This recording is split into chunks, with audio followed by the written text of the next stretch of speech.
2,000 years after Egypt's last pharaoh died, a modern film crew has just 34 days to bring their ancient world alive.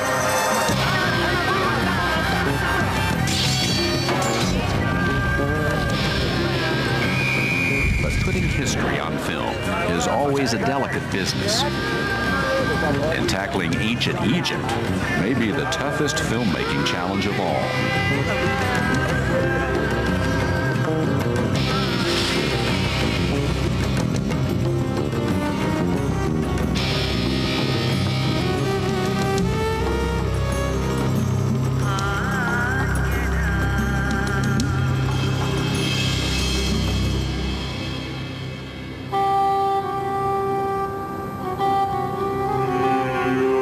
Ancient Egypt began more than 5,000 years ago, and its remarkable civilization lasted 3,000 years.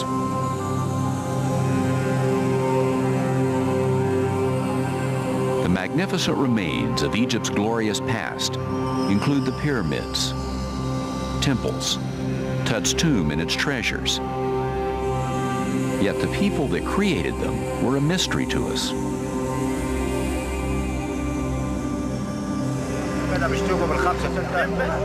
But today we know more than ever about life in ancient Egypt, and director Bruce Neiber is celebrating our knowledge in a larger-than-life film. The thing that draws me to history is the fact that we're all part of the same human experience. We're all linked together in some way. Everything that's happened in the past is bringing itself to bear on what is happening in the present. Bruce is filming The Mysteries of Egypt, a giant screen IMAX feature for National Geographic and Destination Cinema. It's a monumental undertaking. There are hundreds of extras, thousands of costumes and props, and over 8 tons of specialized equipment designed to shoot the biggest film stock in the world. A standard 35mm frame is about this big, 70mm is about this big, IMAX is about this big, and it's thrown up on a screen 6 stories high. Every detail shows up. Authenticity is everything, and the crew is under constant pressure to achieve perfection. 40, let's look at the 40. Costume designer Jackie Cryer has been working since dawn. Today, she must transform hundreds of extras into pyramid builders for a crucial scene.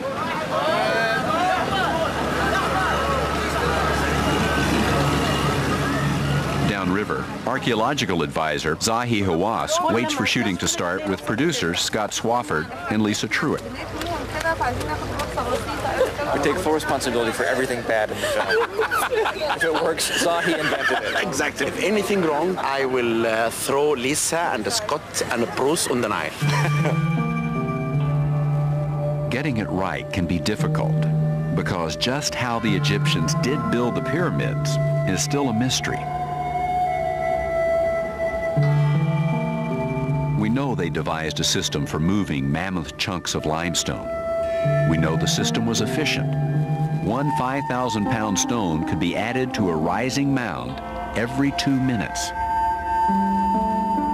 But what we don't know is how they did it without wheels or cranes.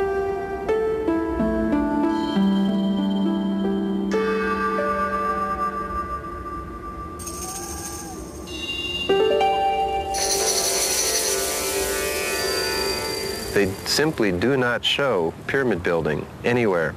And so what we're left with are surmises or inferences that we make from the stones, the size of the stones. But, you know, the rules of physics haven't changed. We have found sledges. We have found ropes or fragments of rope. We have found ramps at pyramids. The evidence has an interesting tale to tell, but getting the story on film requires some distinctly modern tricks. Jackie? Third one, fourth. The second one axis. I think this is the best one that we've got. Production designer Michael Buchanan knows everything has to look just right. We're trying to make the plaster work look like real stone, So it doesn't look like what it is. Yeah.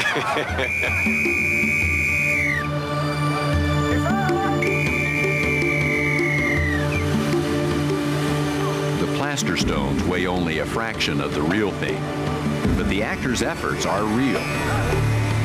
As the camera rolls, 20-man teams haul the blocks on sledges up increasingly steep ramps.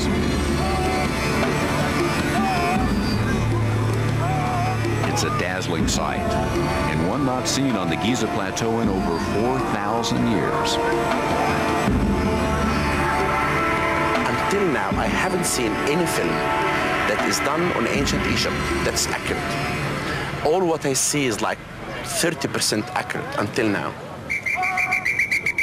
When I saw the stones going up the hill, it really looked like ancient Egypt. So this is a huge payoff, and to have Zahi's stamp of approval is a big relief. But more than stone was moved to build the pyramids. 20,000 laborers traveled to the isolated Giza Plateau. How they got here might surprise you. 4,000 years ago, the pyramids weren't surrounded by desert.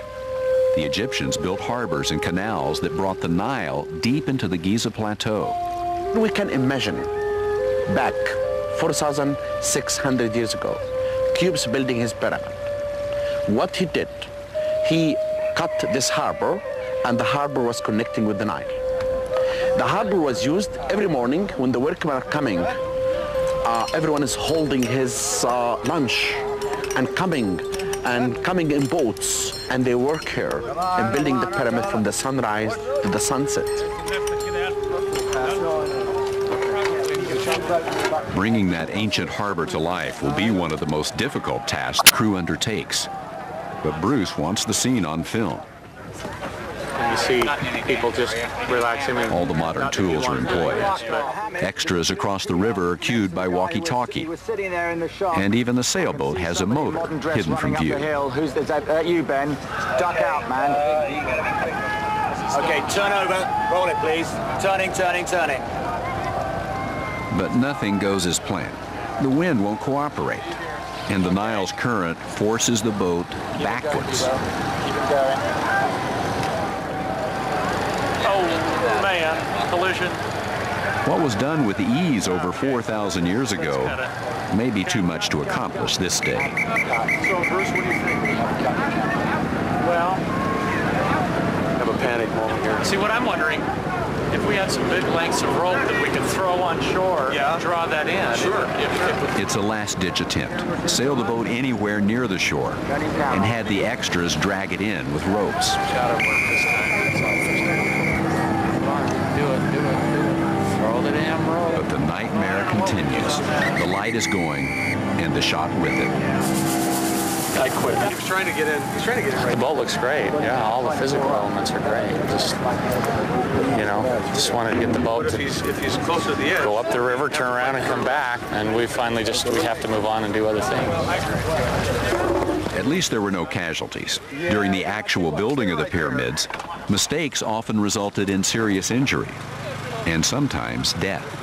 Building the pyramid, for sure, there was many accidents. We found about 12 skeletons. At least 10 of them had accidents on their hand. 2 of them had accidents on their leg. Means maybe a stone fell down on their leg. Pyramid building was dangerous work. In the next scene, the crew will film a runaway column stone. It's only a prop, but it weighs about 400 pounds.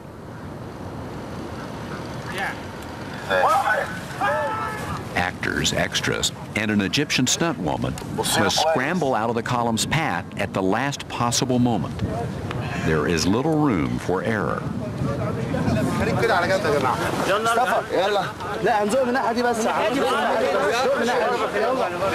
While the prop gets a last-minute touch-up, the film crew shoots the stone's point of view.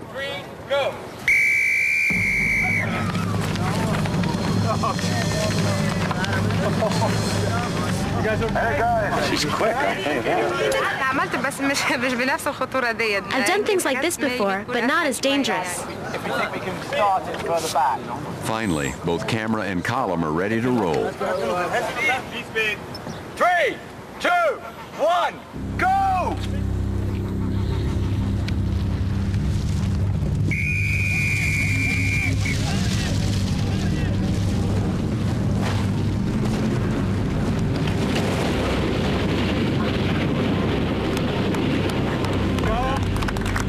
The shot comes off without a hitch. And the crew now turns to their biggest challenge, recreating the funeral procession of Egypt's most famous pharaoh.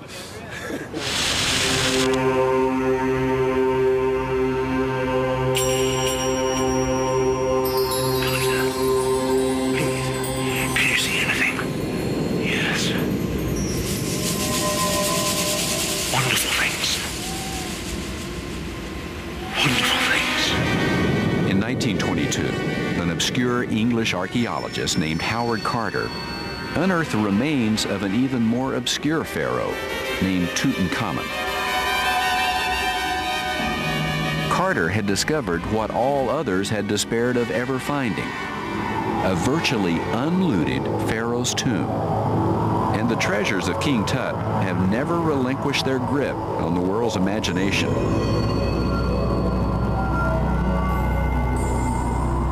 Now director Bruce Neiber's crew wants to bury King Tut all over again.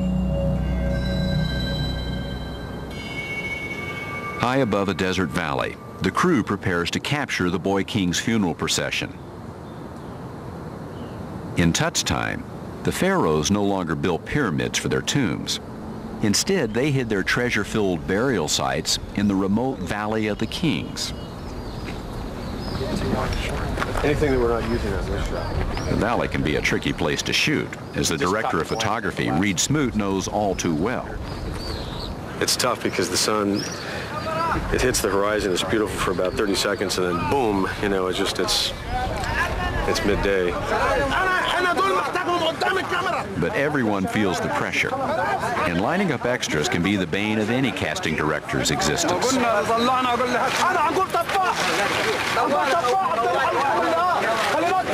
We don't need all three of them in here. Meanwhile, costume designer Jackie Cryer rushes to outfit them. Bye, thank you. I'm not always calm, but pretty calm. Months of research, design, and artistry have gone into the costumes. Very funny. And into the props as well. Egypt's finest artisans have carved an exquisite replica of Tut's coffin. Made of gold over plaster, it looks like the original. And like the original, it's not easy to move. How heavy is the coffin there, Michael? It's a nightmare. Generally pretty wide, so Yeah. so I'm Advisor Nicholas Reeves has arrived. and I'd love to have The author of several books on Tut. Reeves is here to make sure the boy king's last rites are performed according to ancient protocol. All right. His only reference source lies deep within the Valley of the Kings, on the walls of the tomb itself. Reeves also thinks these walls contain shocking clues about how the young pharaoh died. Why should he have died at 17? There's no trace of TB or any other illness, nothing at all. He was healthy when he died. And x-rays taken of Tut's skull suggest the possibility of foul play. Certainly the x-rays of the head show damage which might have been caused by a blow. In fact, Reeves thinks Tut was murdered and that his killer attended the funeral. But we want to have... But as the sun creeps up over the horizon, the immediate concern is getting the procession underway and on film. If you base yourself on a modern funeral, you're not going to go far. Okay. But before they can start, another question. What sound should the funeral goers make? Taking their cue from modern Egyptian funerals, they decide on wailing. And production designer Michael Buchanan demonstrates for the bemused extras. 1, 2, 3, 4. Yeah? But there's a last-minute hitch. Reeves is bothered by the golden staffs. There's no time for scholarly debate. They've got to go. I'm understood, because if we've got it, we've got to do it now. So Yeah, we do. whatever you want to do. The lights. I know. I think I don't like them. I don't like them. Take one. Which one? Sticks of these? Yeah. All of them? Yeah, I think so. Thank you very much. Action! 3,000 years after his death, golden light and mournful sounds fill the valley as the coffin of the 17-year-old boy king once again makes its way to a final resting place. From an Egyptologist's point of view, what's quite striking is the colours and the contrast of the gold against the backgrounds and the noise and the whole atmosphere of the thing. I think it's captured very well. The filmmaker's imagination brings back a lost moment in time. Let's watch your light. The light gets really ugly.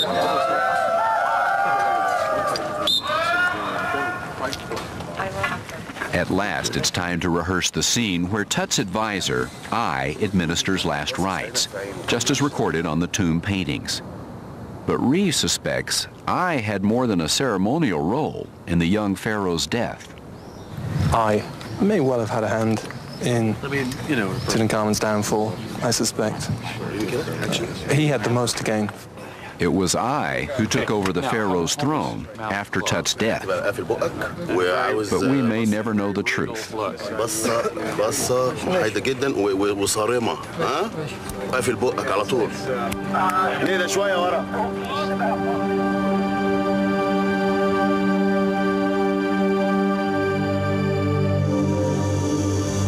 With the sacred rites finished, Tut's coffin was carried deep within a labyrinth designed to foil grave robbers.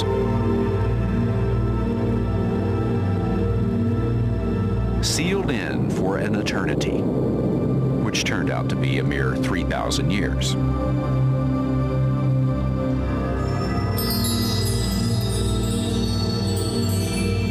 Tutankhamun in life was a minor pharaoh who was quickly forgotten by his successors and by the ancient Egyptians. Now he's probably the most famous king Egypt has ever known. I think if he's looking down on us, he's probably quite happy.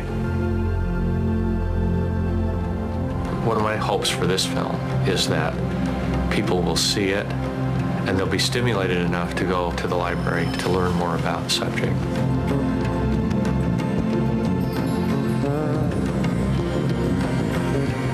I keep looking at this stuff and these beautiful scenes we're getting because I do feel at times like, oh, I can really see what it was like.